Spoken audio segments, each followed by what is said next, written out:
এই পৃথিবীতে আসার পর আমাদের হায়াত তো বাড়ছে না, বরং হায়াত প্রতি মুহূর্তে কি হচ্ছে?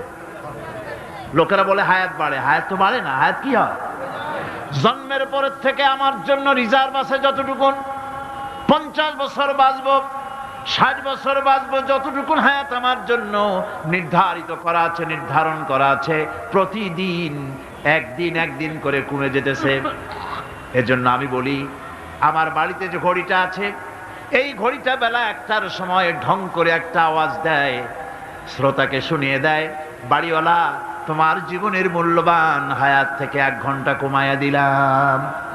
2টার সময় 2টা ঘন্টা লাগায় শোনায় দিল, বান্দারে তোমার জীবনের মূল্যবান সময় থেকে 2টি ঘন্টা কমে গেল। এমনি করে দিন গেল, মাস গেল, বছর গেল, আমাদের হুঁশ হলো না। সময় চলে গেল তাস খেলে খেলে, সময় চলে গেল আমাদের খেলাধুলা করে, শয়তানি বদমাশি করে। সময় কতটুকুন পেলাম? কিয়ামতের দিন, বিচারের দিনটা যেটা হবে, আল্লাহ রাব্বুল আলামিন বলেন বিচারের দিনটাই লম্বা হবে 50 আলফা সানা মিম্মা তাউদ্দুন।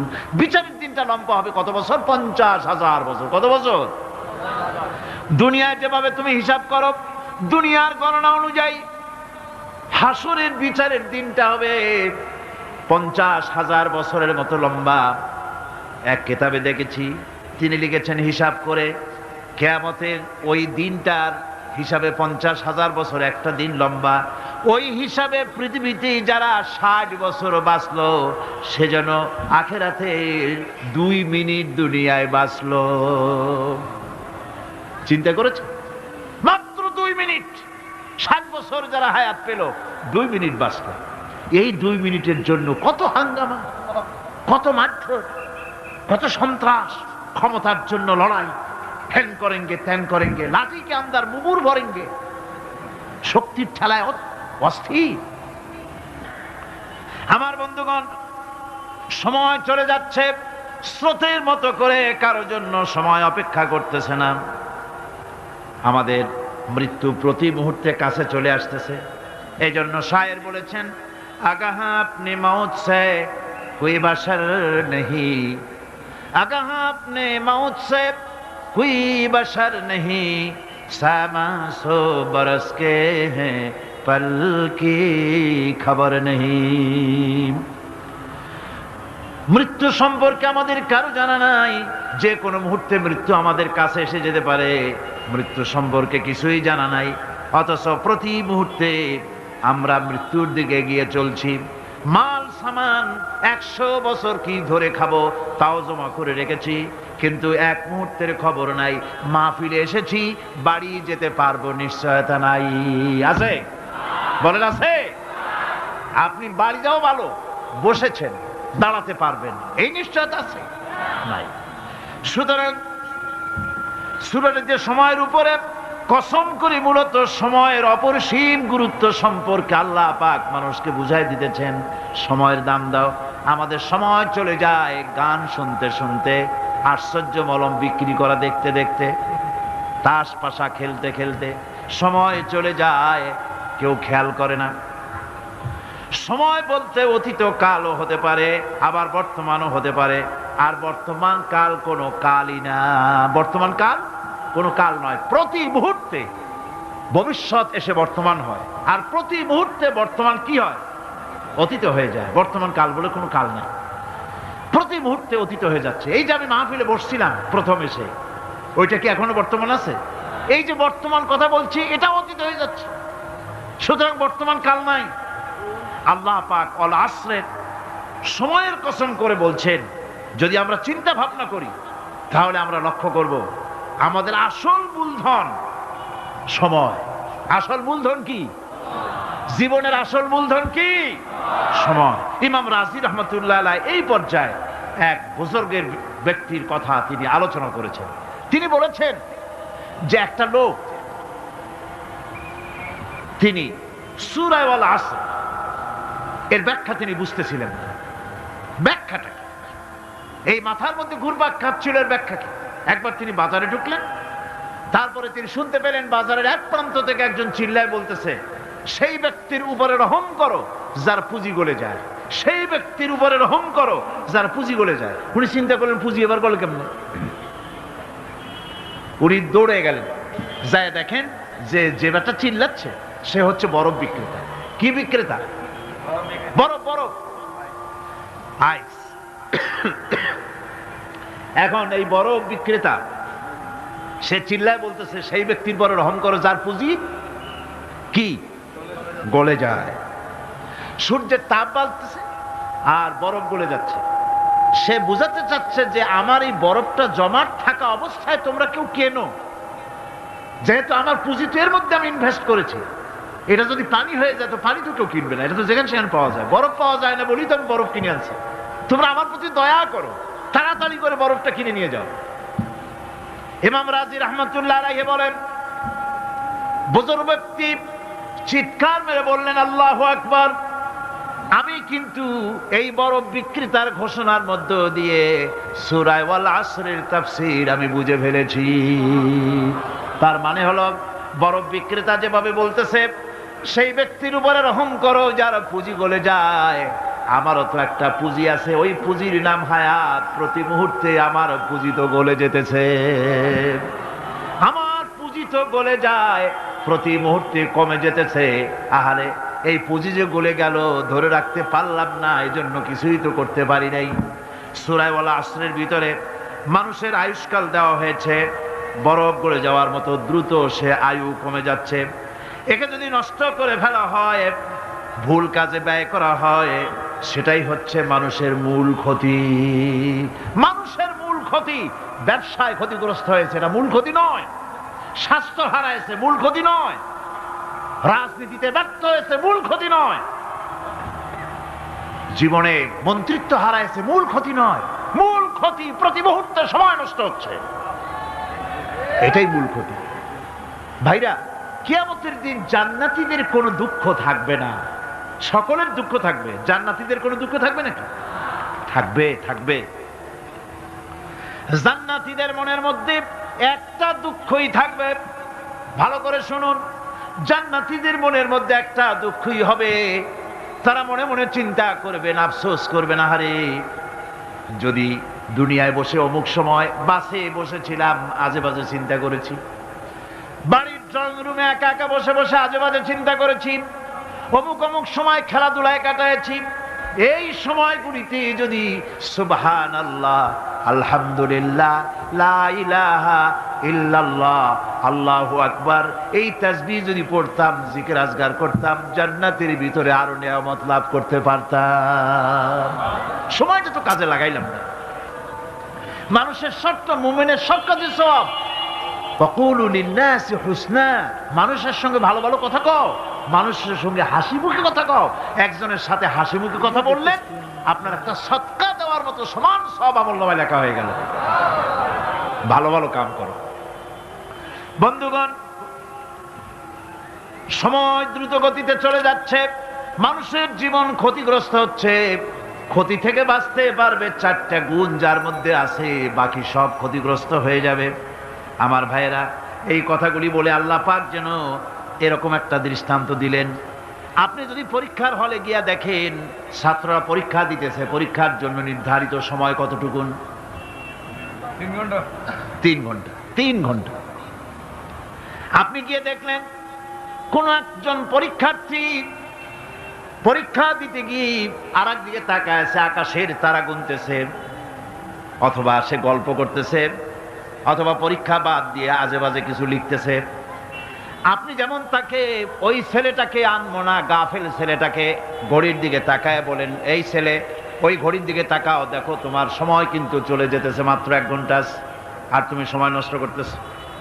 আল্লাহ যেন স্নেহ পরবশে তামাম পৃথিবীর গোলামদেরকে, বান্দাদেরকে আঙ্গুল নির্দেশনা দিয়ে বলছেন, বান্দারা প্রতি মুহূর্তে তোর জীবনের মূল্যবান সময় চলে যেতেছে, প্রতি মুহূর্তে সময় যাচ্ছে। আল ইনসান, ইনসান বলতে শুধু মুসলমান না, ইনসান বলতে কি মুসলমান শুধু না, আল ইনসান মানব মণ্ডলী, বিশ্বের সমস্ত মানুষকে আল্লাহ বলছেন, হিন্দু, খ্রিস্টান, বৌদ্ধ, নাসারা, ইহুদি, মজুসি, মুসলমান, বিশ্বের সব মানুষকে আল্লাহ বলছেন। যেহেতু আল্লাহ স্রষ্টা, মানুষের ব্যাপারে সার্বিক কল্যাণময় কথা কে বলতে পারেন? কে বলতে পারেন? সে আল্লাহ রাব্বুল আলামিন বলছেন, সময় চলে যাচ্ছে ও পৃথিবীর মানুষেরা, এই মানুষ বলতে আল্লাহ রাব্বুল আলামিন কোন ব্যক্তি, কোন গোষ্ঠী, কোন জাতিকে বলেন নাই, বলেছেন সমগ্র মানবতাকে।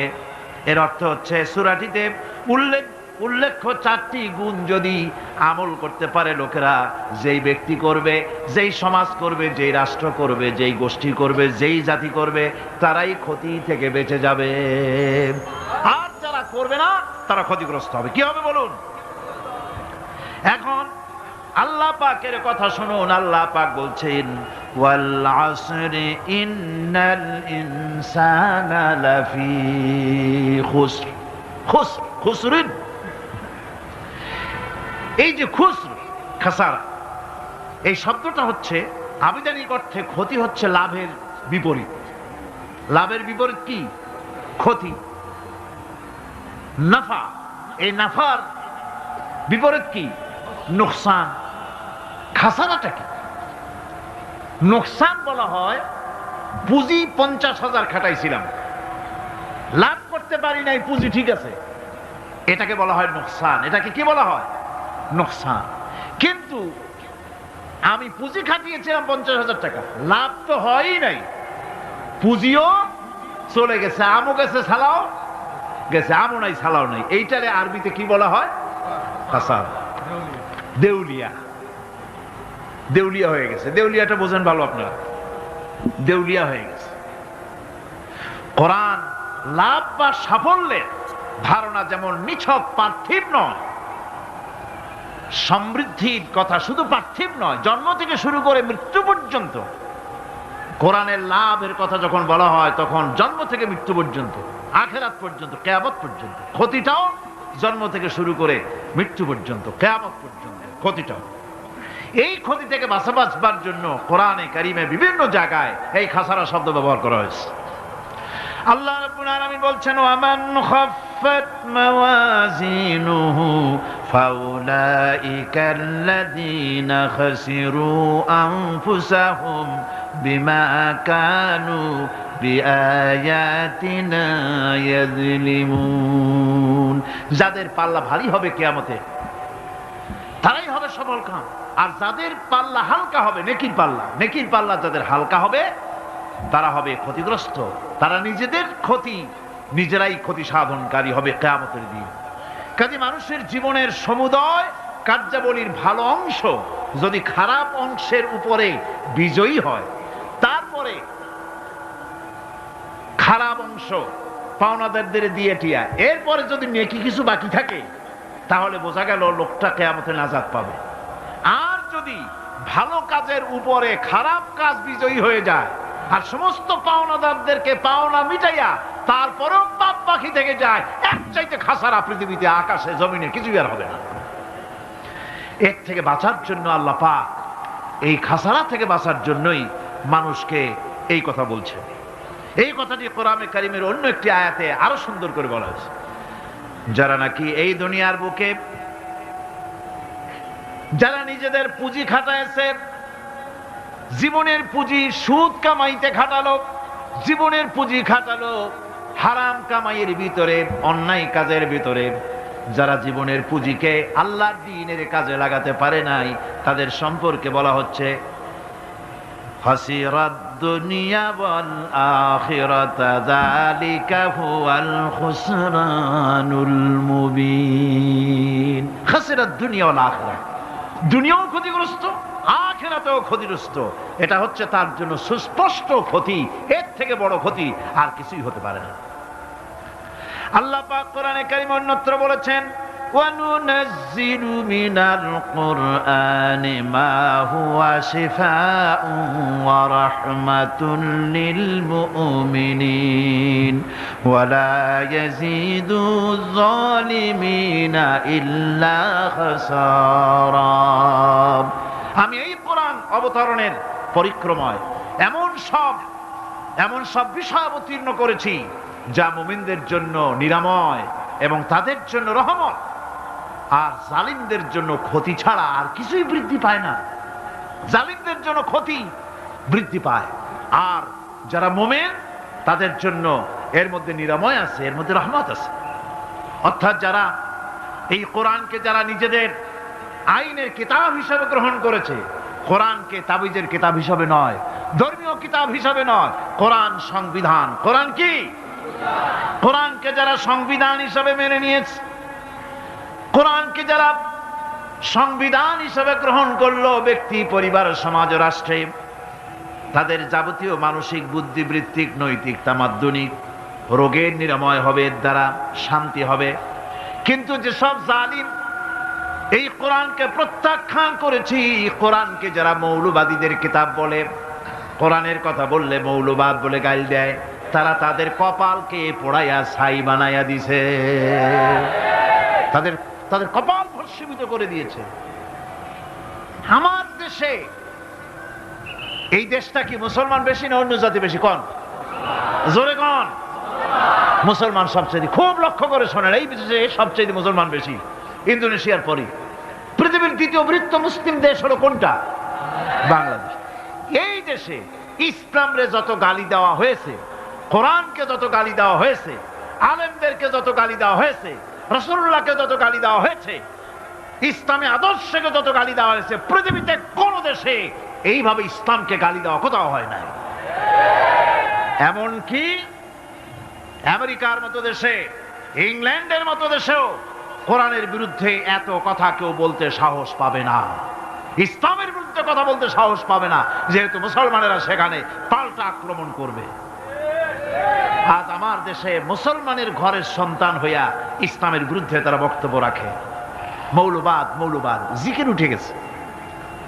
আমেরিকার প্রেসিডেন্টরা যখন শপথ নেন, প্রেসিডেন্ট হিসেবে ওথ নেন, বাইবেলের উপরে হাত রাখেন আর বলেন, এই মহাগ্রন্থকে স্পর্শ করে শপথ নিচ্ছি, আমি আমার চিন্তা চেতনা, আমার মেধা, আমার প্রজ্ঞা সবটা আমার জাতি, আমার দেশকে উন্নয়নের জন্য, এর সমৃদ্ধির জন্য, এর সংরক্ষণের জন্য আমি আমার জীবনকে উৎসর্গ করব।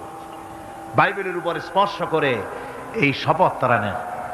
আমার দেশের প্রেসিডেন্ট, প্রধানমন্ত্রী শপথ নেওয়ার সময় কোরআন শরীফের উপরে হাত রাখে যদি, তাহলে বলা হবে বেচারা মৌলবাদী হয়ে গেছে।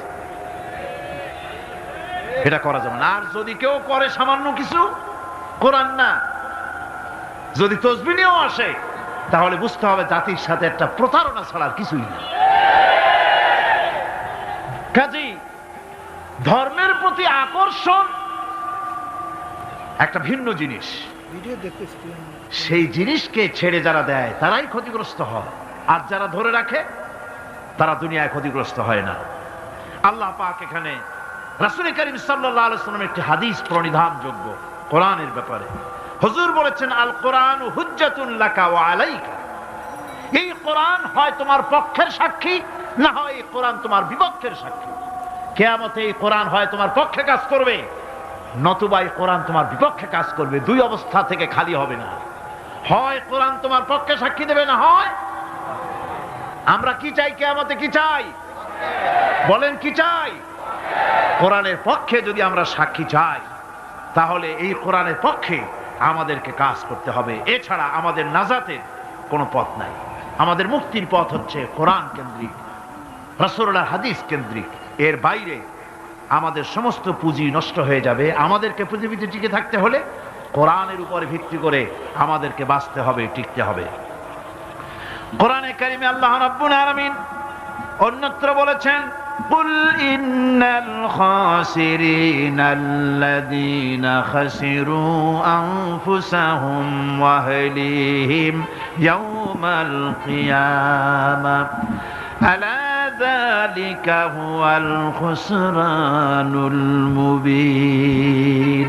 বলো, প্রকৃত দেউলিয়া তারাই যারা কিয়ামতের দিন নিজেকে, নিজের পরিবার পরিবর্গকে এই ক্ষতির দিকে যারা ঠেলে দেবে।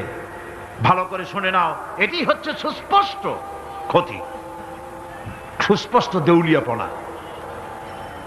এই ক্ষতি থেকে বাঁচার জন্য আল্লাহ রাব্বুল আলামিন কোরআনে কারীমের মধ্যে বলেছেন, ওয়াল আসরি ইন্নাল ইনসানা লাফি খুসর। পড়েন সবাই, ওয়াল আসরি ইন্নাল ইনসানা লাফি খুসর।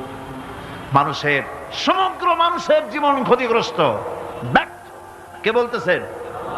গা শিউরে ওঠার কথা না? গা শিউরে ওঠে? আল্লাহ বলতেছেন ক্ষতিগ্রস্ত, ব্যর্থ।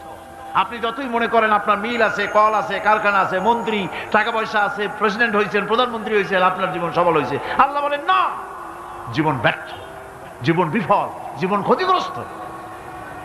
তাম পৃথিবীর সমস্ত মানুষ ক্ষতিগ্রস্ত, ব্যর্থ। 4টা কাজ করলে সফল হবে। কয়টা কাজ? জোরে বলেন, কয়টা কাজ? ইল্লাল্লাযীনা আমানু ওয়া আমিলুস সালিহাতি ওয়া তাওয়াসাউ বিল হাক্কি ওয়া তাওয়াসাউ বিস সাবর। 4টা কাজ করলে জীবন হবে সফল। এই ব্যর্থতা থেকে, এই ক্ষতি থেকে যদি বাঁচতে চাই কি না? কারা কারা চাই? দেখাই তো হাত। কারা কারা চাই? ক্ষতির হাত থেকে বাঁচতে চাই কারা? আলহামদুলিল্লাহ, হাত নামান। ক্ষতির হাত থেকে যারা বাঁচতে চান, আল্লাহ রাব্বুল আলামিন তাদের জন্য ফর্মুলা পেশ করেছেন, ইল্লাল্লাযীনা আমানু ওয়া আমিলুস সালিহাতি ওয়া তাওয়াসাউ বিল হাক্কি ওয়া তাওয়াসাউ বিস সাবর।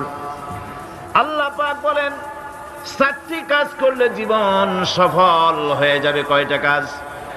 4টা কাজ করলে জীবনটা সফল হয়ে যাবে। 1 নম্বরে ঈমান।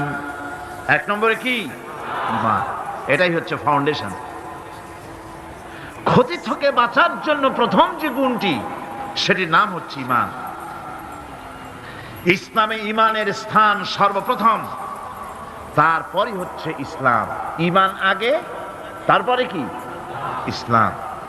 ইসলাম হচ্ছে বীজ, ঈমান হচ্ছে বীজ, আর ইসলাম হচ্ছে চারা, গাছ। এটা হচ্ছে ভিত্তি।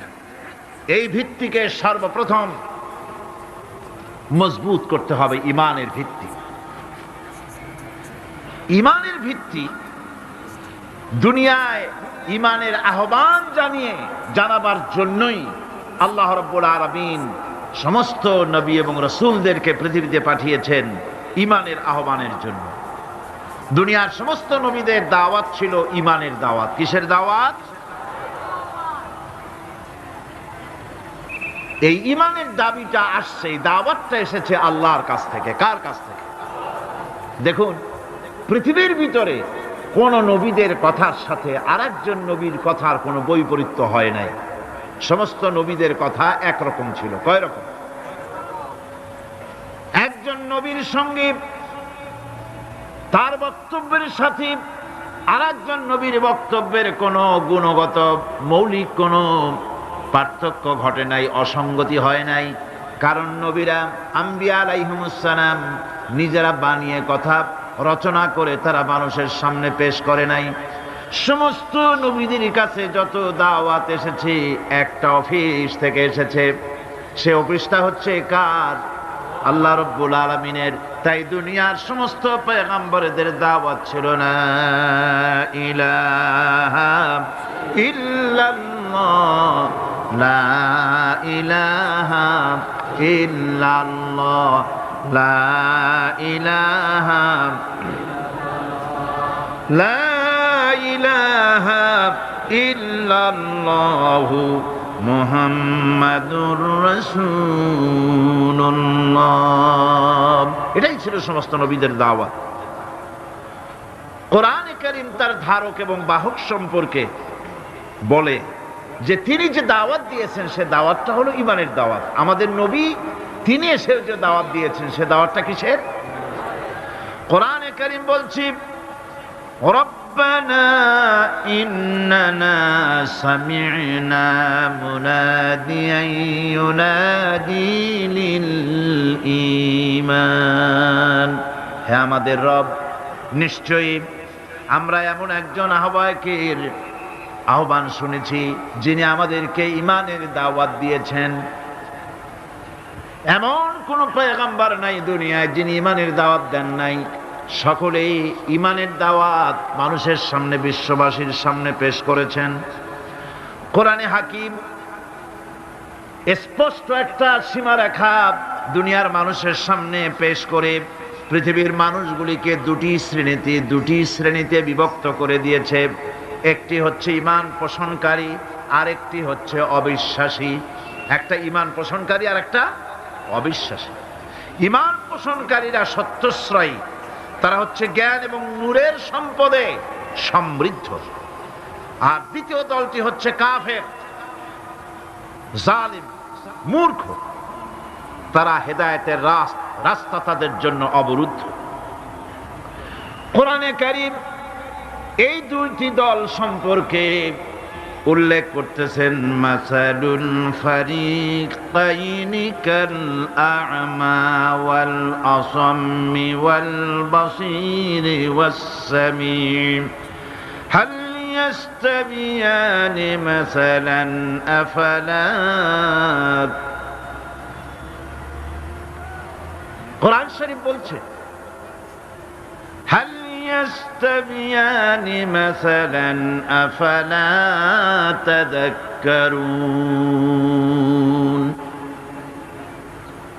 দুইটি শ্রেণীতে আল্লাহ পাক ভাগ করে দিয়েছেন। একটা শ্রেণী হচ্ছে অন্ধ, বোবা, বধির। আরেকটি যারা শুনতে পায়, চোখে দেখতে পায়। এ দুটি কখনো এক নয়, সমান নয়। এ দুটির রাস্তা আলাদা। কাফেরের রাস্তা আর ইমানদারদের রাস্তা সম্পূর্ণ ভিন্ন। আল্লাহ রাব্বুল আলামিন ঈমান এবং কুফরের পার্থক্য বলে দেওয়ার জন্য গোটা মানব জাতির মধ্যে স্পষ্ট করে বলেছেন, লা ইকরাহা ফিদ-দীন ক্বাদ তাবায়্যানার রুশদু মিনাল গায়্। দ্বীনের ব্যাপারে জোর জবরদস্তি নেই।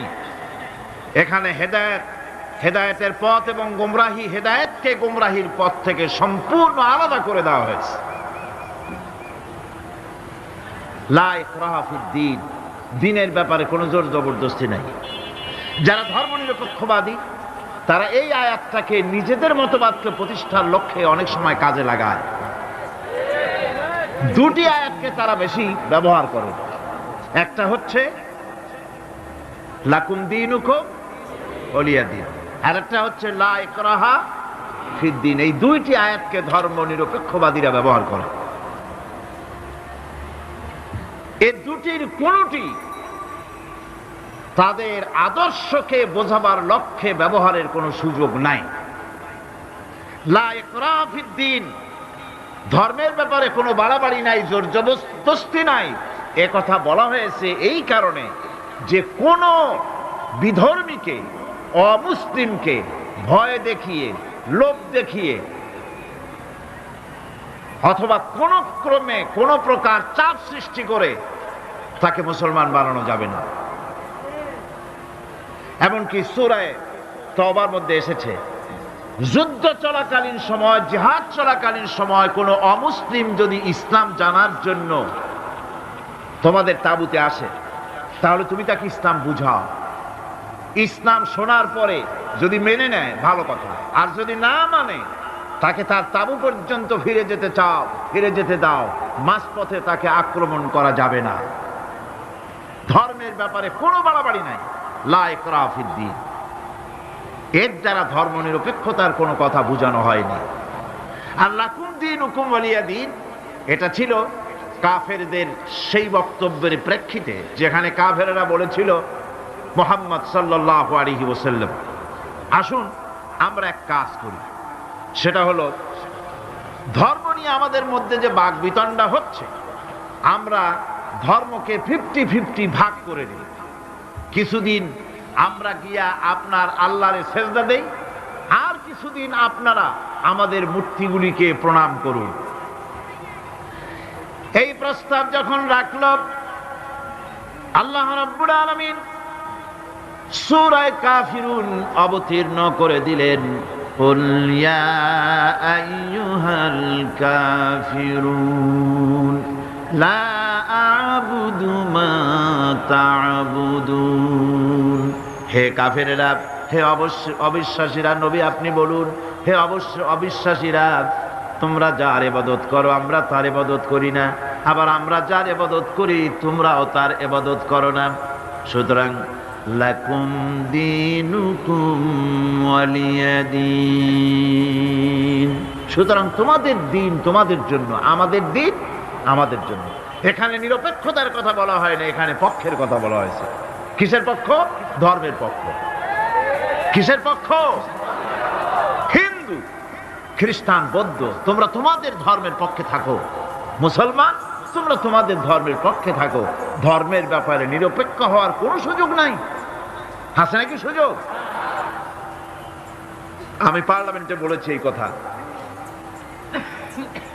যে একটা ধর্মের উপরে বিশ্বাস করে নিজেকে একটা ধর্মের পক্ষের ব্যক্তি হিসাবে ঘোষণা করে, কেউ বলছে, দাবি করছে আমি হিন্দু, কেউ বলছে আমি বৌদ্ধ, কেউ বলছে আমি খ্রিস্টান, কেউ বলছে আমি মুসলমান, নিজেকে একটা ধর্মের বিশ্বাসে বিশ্বাসী ঘোষণা করার পর আমি ধর্মনিরপেক্ষ, এই কথাটা মিথ্যা, বানোয়াট, জালিয়াতি, প্রতারণা, মুনাফিক।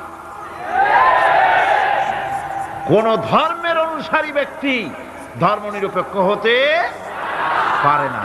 কেবলমাত্র নাস্তিক, যারা আল্লাহরে মানে না, আল্লাহকে স্বীকার করে না, ওরা বলতে পারে আমরা ধর্মনিরপেক্ষ, ধর্মের ব্যাপারে আমরা নিরপেক্ষ, গুলো মানি না, বিশ্বাস করি না। কিন্তু যারা ধর্মে মানে, সেদের যে ধর্মেরই হোক না কেন, সে ব্যক্তি ধর্মনিরপেক্ষ যদি দাবি করে, এটা মিথ্যে কথা, এটা মুনাফিকি ছাড়া আর কিছু হতে পারে না। মুসলমানকে, যে কোনো জাতিকে যে ধর্মে আছে ধর্মের পক্ষে থাকার কথাই বলা হয়েছে। এখন আমি বলতেছিলাম ঈমানের কথা। ঈমান আগে আনতে হবে। ঈমান সম্পর্কে আল্লাহ রাব্বুল আলামিন বলতেছেন, ঈমান হলো আগে, তারপরে ইসলাম। আবার ঈমান আনার আগে আবার কুফরি একটা শব্দ আছে, সেটা হলো ফামান ইয়াকফুর বিত্তাগুতি ওয়া ইউমিন বিল্লাহি ফাকাদ ইসতামসাকা বিল উরওয়াতিল উসকা লা ইনফিসামা লাহা ওয়াল্লাহু সামিউন আলীম।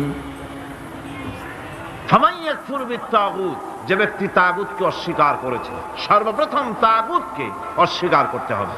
ওয়া ইউমিন বিল্লাহ, আর এরপরে আল্লাহর উপরে যে ঈমান আনলো, ফাকাদ ইসতামসাকা বিল উরওয়াতিল উসকা, সে এমন এক শক্ত অবলম্বন ধারণ করলো যা তাকে কোনো কিছুই বিচ্ছিন্ন করবে না, ধ্বংস করে দেবে না।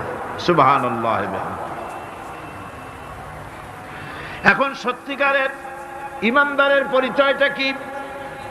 কোরআনে কারীম সত্যিকারের ঈমানদারের পরিচয় এভাবে পেশ করতেছে, ইন্নামাল মুমিনুনা আল্লাযীনা আমানু বিল্লাহি ওয়া রাসূলিহি সুম্মা লাম ইয়ারতাবু ওয়াজাহিদু বিআমওয়ালিহিম ওয়া আনফুসিহিম ফি সাবিলিল্লাহ উলাইকা হুমুস সাদিকুন।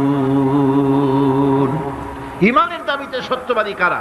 ইন্নামাল মুমিনুনা আল্লাযীনা আমানু বিল্লাহি ওয়া রাসূলিহি, সত্যিকারের মুমিন তো তারা যারা নাকি ঈমান এনেছে আল্লাহর উপর এবং রাসূলের উপরে। এই ঈমান আনার পর সুম্মা লাম ইয়ারতাবু, এরপরে কোন সন্দেহে সে নিপতিত হয় নাই, কোন সন্দেহ তার মনের মধ্যে জায়গা পায় নাই, আর সে আল্লাহর রাস্তায় জিহাদ করেছে মাল দিয়ে, জান দিয়ে।